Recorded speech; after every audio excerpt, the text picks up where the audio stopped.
Addressing climate change with the current level of finance is like walking into a hurricane with an umbrella. This is how the UN climate chief, Patricia Espinosa, framed the issue when she spoke during a workshop on long-term finance.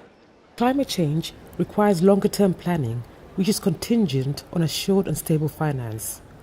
The existing goal is to mobilize at least $100 billion each year by 2020 and to continue marshalling this amount until 2025.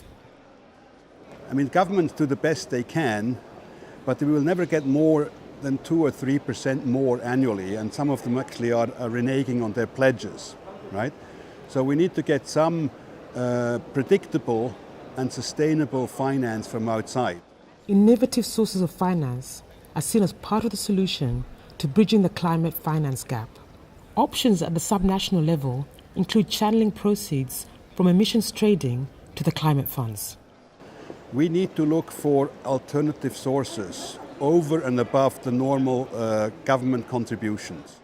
We were lucky enough to work with Quebec and to get them to donate $6 million Canadian to the Least Developed Countries Fund in Paris, which was sort of a game changer in the sense that all of a sudden not just national contributions count.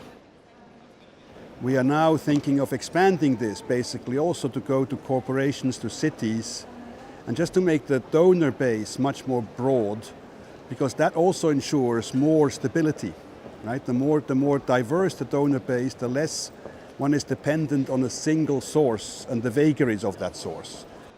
Current climate finance talks are also focusing partly on how to provide information on support.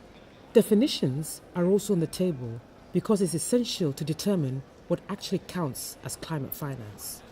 What we are discussing now as part of the follow-up of the Paris Agreement, to a large degree has to do with what I touched upon as far as transparency and reporting and a common understanding of what is being delivered of financial support, but also other types of support. The long-term finance workshop is addressing how to scale up climate finance for mitigation and adaptation.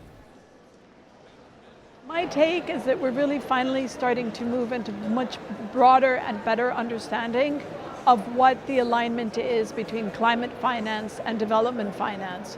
That's what I take away, not from the negotiations, but from the discussion we had today, of really how we get a much better and tighter alignment in a way that can deliver both on the mitigation as well as the adaptation requirements of some of not just the most vulnerable and the most needy countries, but really across the world, growing need for that alignment. The long-term finance workshop continues on Tuesday, and the pressure is also on for delegates to wrap up their work before the session ends on Thursday. Please stay tuned as we continue to bring you daily video highlights from Bonn.